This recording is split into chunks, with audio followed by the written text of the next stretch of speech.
been everywhere, done everything, and first saw Bitcoin when it was $1, and then thought nothing of it, and then when I saw the Silk Road article in Wired, it's when I got in, along with a lot of other people, which made the $30 peak. Like, I'm one of the people that helped make that bubble, and then rode it down to 1, and then sat through a bunch of bubbles after, then came out publicly to defend my investment when I saw Ethereum was overtaking the market cap, and I didn't own any Ethereum. So spent some good time telling people not to buy Ethereum, to my own detriment and theirs, because they would have made a lot of money had they sold the top.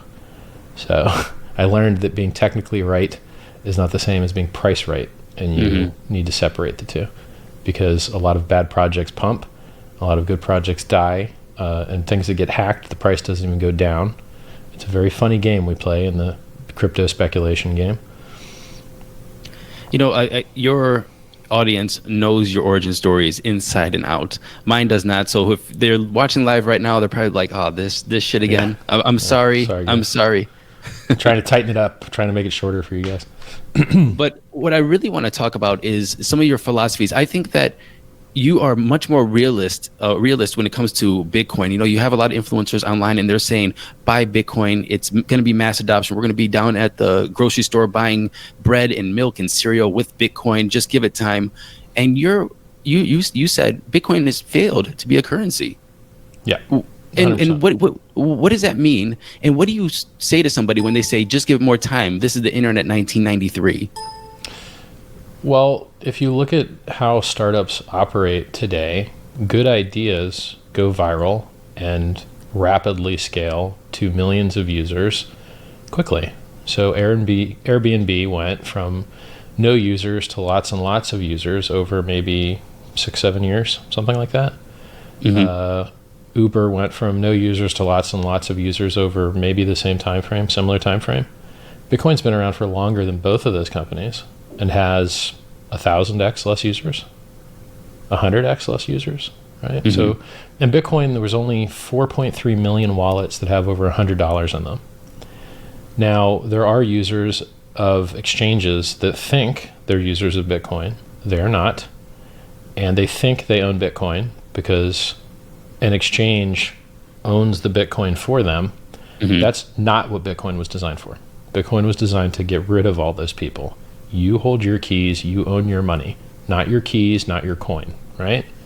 So the real utility, the real usage of the currency can be seen in the unique wallets, right? And one person could hold more than one wallet.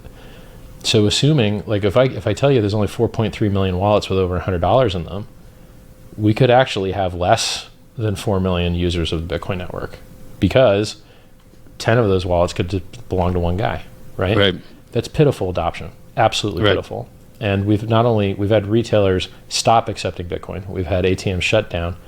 Now, it depends on where you live. I guess some places, maybe there's some ATMs opening up. I know a lot of places where they've just shut down. So if you've got an 83% price drop, and you've had 10 years with absolutely no retail adoption at all, 2 of the top 400 retailers accept the currency, and the ones that do accept it also accept 10 other things. Let's be real. 90+% of your price is in the speculative value and of the store value proposition, which if you hold longer than 3 years, you're always cash positive. If you hold longer than 3 years, Bitcoin's been the best investment of nearly any investment possible. Now, that being said, is that a currency? No, absolutely not.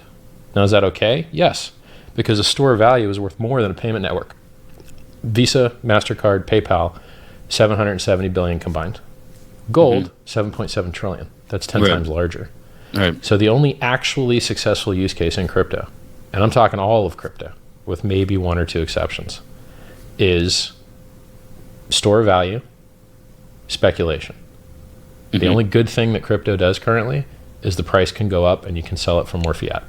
That's it. So why is it not working? Look, I could have not done Crypto 101 without Ethereum, without cryptocurrency, without paying editors across the world in many different countries, and blog writers and people who, they all came from the community, from either Australia or from Europe or USA, and I was able to pay them with this. Why is it not working if it's so functional?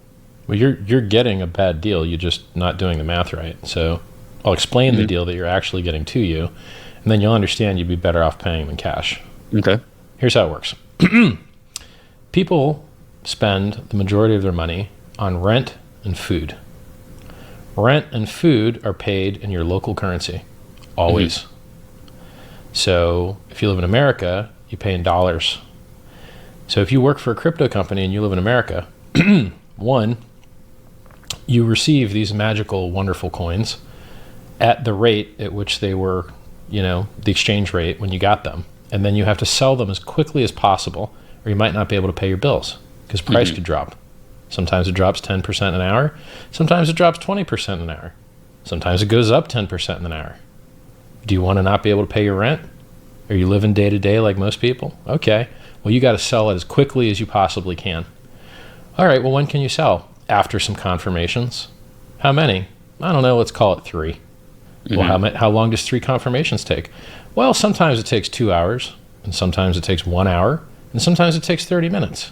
So you better hope that you can sell your coins in that hour to 2 hours to 30 minutes, you can't tell when, at the rate that you got them for.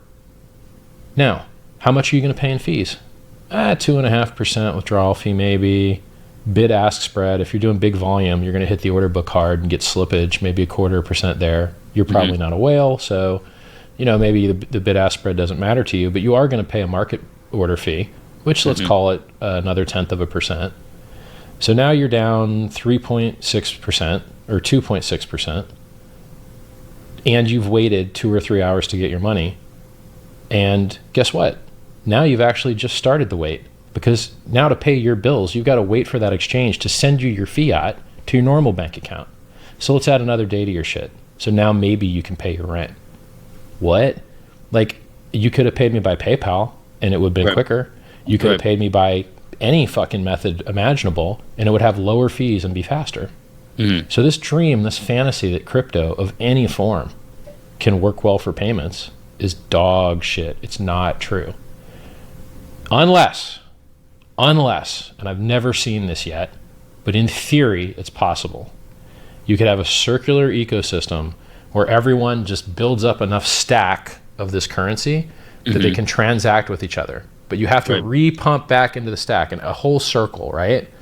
So like the farmer makes the food and the people buy the food and it goes to the restaurant and take a crap and they pay their employees and all this. Never seen it. Never happened, right? It's like, it's a dream. Now, should it occur one day? Yes. Just like email sucked for a really long time. One day, crypto should be as useful, right? I don't care about one day. I care about now. I want to make 100x or 1000x this year. I don't give a shit about what happens in 20 years. Oh, maybe Bitcoin finally got some users 20 years from now. I don't have time for that shit. I got 300,000 users in my own retail business back when I did business 10, 15 years ago, and it only took me 2 years to do it. With the dollar. So, like, what? Bitcoin adoption's garbage. Now, so why can't I fix Bitcoin's adoption? Because there's too many freeloaders. If I spent all of my money on marketing, I'd have to drag up all the other dead weight of all the other people that aren't helping me, right? Now, what if I had my own project without all the dead weight? What if I had enough money to be cash positive onboarding new users? You said people don't give a shit about changing the world. They just want to make money. Is that true? Oh, yeah, it's 100% true. However, it's slightly misleading because most things that do make money do make the world a better place. Okay. So the only things that make money that make the world a worse place are vices, where you get people addicted to games that destroy their consciousness and waste their life away. Grinding games that have no end, where you do the same repetitive thing over and over again, destroying the human, right? Candy Crush. Clash of Clans, Candy Crush, any casual game pretty much. You're not a poker fan, we know this. If you want to learn how to stop playing those games, there's a video on my YouTube channel. I'll tell you how. I used to be addicted for 10 years, and I kicked it. And there's some tricks I can teach you to help you kick it too. There's better ways to waste your time. So if you're not robbing people and you're not addicting them to shit that's bad for them, you are probably making the world a better place.